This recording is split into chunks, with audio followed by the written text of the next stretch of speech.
Como cada martes visitamos la consulta de Clínica Asunción, hoy vamos a hablar de lesiones deportivas. Puede ser interesante, desde luego, como uno de los propósitos de nuevo año, volver de nuevo o iniciarse en la práctica deportiva. Mucha gente se lo piensa y se pone a hacer deporte, eso sí, como locos, y acaban lesionándose. Así que vamos a tratar de dar todos los consejos y todas las pautas necesarias para tratar de evitar esas lesiones en el ámbito deportivo. Y vamos a saludar al doctor Víctor Rodríguez, médico adscrito al Servicio de Traumatología de Asunción Clínica.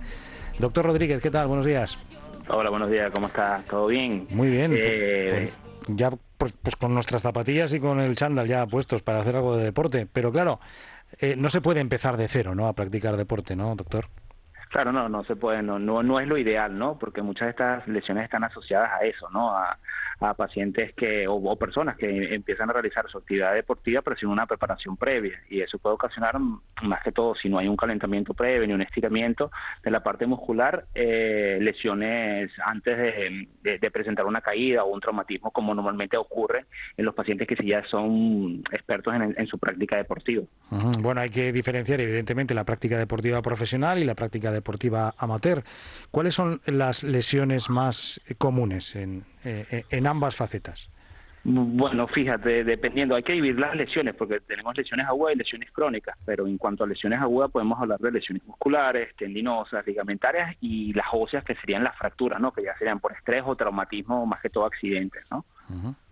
Claro, bueno, practicar un deporte conlleva un riesgo, evidentemente, porque uno pues puede, por un accidente, evidentemente, pues sufrir una lesión.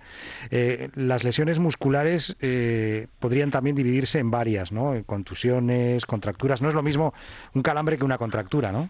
Exactamente, sí. Por lo menos un calambre es una contractura dolorosa de forma súbita, ¿no? De un músculo, y una contractura es aquella que se prolonga en el tiempo, ¿no? Y eso genera dolor y incapacidad funcional del miembro o de la parte afectada.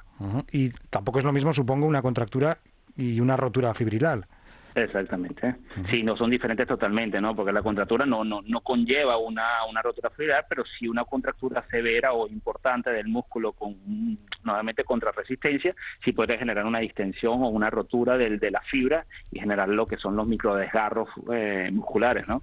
Vayamos analizando esas lesiones musculares que son también muy habituales, ¿no? Pues en prácticas deportivas como por ejemplo el fútbol o el baloncesto, ¿no? Deportes con carga intensa de movimientos, ¿no?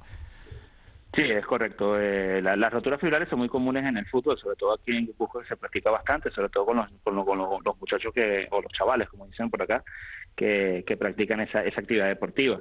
Y con el baloncesto, el voleibol, el básquet, todo este tipo de actividades contra resistencia, de alto impacto, generan a veces roturas fibrilares, y que es muy común en la práctica deportiva, y sobre todo por a veces precipitarse a realizar la actividad deportiva porque no calientan con suficiente tiempo, lo hacen de forma rápida y no un correcto estiramiento muscular como es indicado en este tipo de prácticas. Claro, esa es la prevención que tenemos que tener, ¿no? Antes de practicar cualquier deporte, hay que calentar. No sé si hay un periodo mínimo de calentamiento antes de tocar un balón, doctor. Bueno, lo que se recomienda básicamente son 10 minutos, por lo menos de calentamiento previo, pero dependiendo del tipo de actividad, porque tienes que ejercitar las zonas musculares que vas a utilizar durante tu actividad deportiva. Entonces, claro, el fútbol básicamente son los miembros inferiores, pero si es otro tipo de deporte, como el voleibol, que capaz necesitas un poco más de tiempo para calentar todo este tipo de zonas y estirar los grupos musculares que vas a utilizar durante esa actividad deportiva. Por ejemplo, ¿qué tratamiento tiene una rotura de fibras? No, bueno, básicamente una rotura de fibras mínima que normalmente no ocasiona es utilizar lo que se llama el RICE, ¿no? Que es el reposo, una inmovilización que básicamente tampoco es prolongada, 2-3 días, ¿sabe? Disminuir la movilidad de la zona afecta, la compresión y lo que es la parte de la crioterapia. Básicamente con ese tipo de agenda ya mejora en 2 o 3 semanas. Hay roturas que son un poco más severas que necesitan hasta 6 semanas con rehabilitaciones y todo este tipo de tratamientos incluidos. Y una vez que pase ese periodo de tiempo de rehabilitación, ¿se puede volver de nuevo a practicar ese mismo deporte sin riesgos o hay que tener especial cuidado con esa zona? No, bueno, normalmente con esa rotura fibrilar, como yo le explico a los pacientes, ya esa cicatriz que se forma no es una cicatriz muscular como tal, sino un tejido cicatrizal diferente al del músculo y que tiene menos elasticidad que el tejido muscular per se. Entonces, claro, es una zona que debería estimularse más en cuanto al estiramiento y un calentamiento para prevenir lesiones futuras. Uh-huh. En cuanto a los tendones, doctor, ¿cuáles son las lesiones más habituales? Bueno, básicamente tendinitis, que pueden ser insercionales o a nivel del tendón como tal. Y básicamente estas son tendinopatías que pueden también haber roturas pequeñas, pero no son lo más comunes. Una de las tendinopatías más frecuentes es la tendinopatía del Aquiles, que son las tendinitis de los corredores y todo este tipo de cosas, o la fascitis plantar, que también es algo común de encontrar. Ajá. ¿El tratamiento es más complicado que el de una contractura o el de una rotura de fibras? Bueno, a veces sí, porque muchas veces estas tendinopatías o tendinitis, el paciente lo deja pasar mucho tiempo y pasa más de 3 semanas, y si no recibe un tratamiento ideal al inicio, se vuelve un dolor crónico que es más difícil de tratar, necesita rehabilitación, fisiatría, y dependiendo del tipo de lesión, ¿me entiendes? Por eso siempre este tipo de patologías que no son diagnosticadas de la forma correcta al inicio o se infravaloran, entonces generan un tratamiento mucho más prolongado. Claro, porque una tendinitis no es inhabilitante, ¿no? Puedes practicar un deporte con cierto dolor, pero cuando empiezas a calentar o a sentir calor, el dolor disminuye hasta que dejas de practicar ese deporte y vuelve de nuevo, ¿no? Exactamente, pero claro, si eso se prolonga en el tiempo y si sigue el dolor y nunca desinflama, claro, hay que hacer algún tipo de procedimientos adicionales para tratar de disminuir al mínimo el dolor y la inflamación para que él pueda realizar su actividad deportiva, porque si no se va a ver limitado en un futuro, como son las famosas epicondilitis de lo que es el cobetenista, el cobegolfista, dependiendo del deporte que realizan. Claro, hay que tener muchísimo cuidado. También supongo que el calentamiento es importante, ¿no?, para prevenir tendinitis. Sin duda, es como que el pilar para la prevención. En cuanto a las lesiones de las articulaciones que se producen con la práctica deportiva, aquí están y entran en juego huesos, ligamentos, tendones, cartílagos, bueno, prácticamente todo, ¿no? ¿Qué nos puede decir al respecto, doctor? Sí, bueno, una de las articulaciones más afectadas es la rodilla, como está, y sobre todo en Guipúzcoa, porque la gente aquí hace mucho senderismo, lo que llaman el monte, ¿no? Y una de las más afectadas es la rodilla, sobre todo muchas veces por sobreuso, ¿sabes? Bajan cuestas, eso genera mucha sobrecarga sobre la articulación patelofemoral, y una de las articulaciones que más sufre con el tiempo. Son lesiones más que todo crónicas, porque como te comenté, es sobreuso de la articulación. Y otras son los meniscos, que pueden generar una rotura meniscal, sobre todo bajando alguna cuesta, que pueden hacer un movimiento rotacional indebido y puede generar alguna lesión como tal. Y lo demás, bueno, ya en cuanto a la práctica del fútbol o algún deporte de esto de doble impacto, que puede generar alguna lesión ligamentaria del cruzado anterior, alguna esguince en alguna rodilla, ¿me entiendes? Pero básicamente ese es el panorama de lesiones articulares. ¿Qué es una bursitis, doctor? Bueno, una bursitis no es más que una inflamación de la bursa, que es una bolsa básicamente rellena de líquido sinovial que se encuentra en las articulaciones, separando lo que es el tendón de lo que es la parte ósea, o separando dos tendones en sí. Eso se llama, puede ser una bursitis subacromial en el hombro, una bursitis a nivel de lo que es de la pata de ganso, cualquier tipo de estas que podemos encontrar en cualquier tipo de estas articulaciones. Lesiones articulares, lesiones tendinosas, lesiones musculares, lesiones deportivas en general.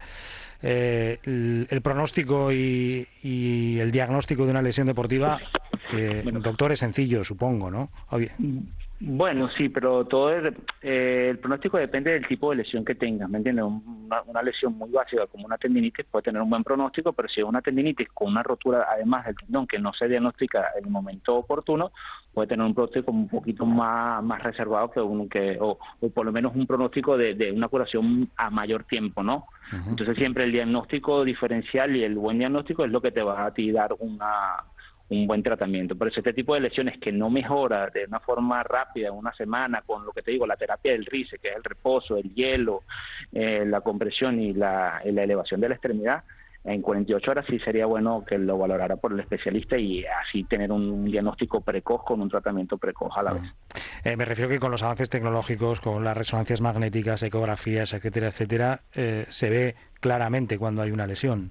Sí, Sí, hay muchos diagnósticos que son clínicos, ¿no? Ya con el 90%, y el 90% lo tienes con la historia clínica y el examen, pero sin duda la resonancia magnética es uno de los avances y es el gol estándar en muchos de este tipo de lesiones. También está la ecografía, pero juega un papel ya un poco dependiendo de quien lo haga, porque es operador dependiente. Si el que te hace la ecografía musculoesquelética no tiene tanta experiencia, pueden pasar de lesiones desapercibidas. No sé si me explico. Sí, perfectamente. Hay que saber interpretar, ¿no?, lo que se ve en la pantalla.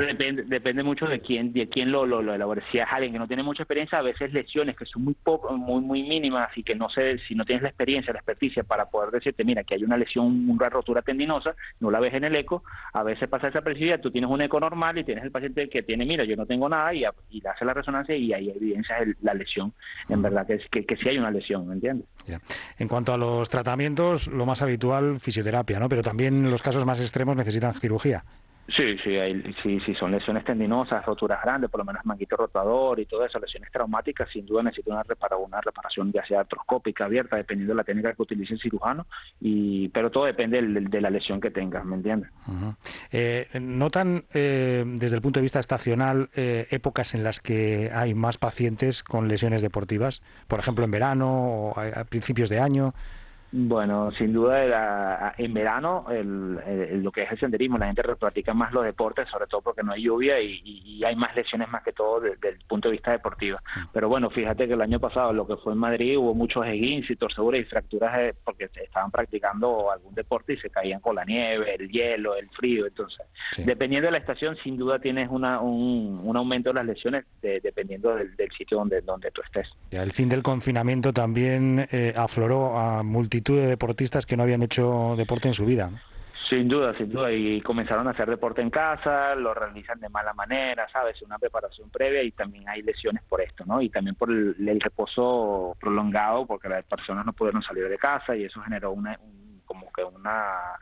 una pérdida de ese desarrollo muscular que tenía y generó lesiones, sin duda generó lesiones deportivas cuando empezaron a hacer actividades en casa.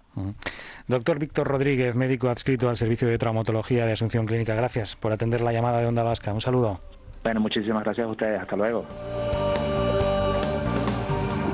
No consigo imaginarte en amarillo, tú eres verde, es mi verde preferido, verde fuera lo ocurrido, fácil es morir dormido.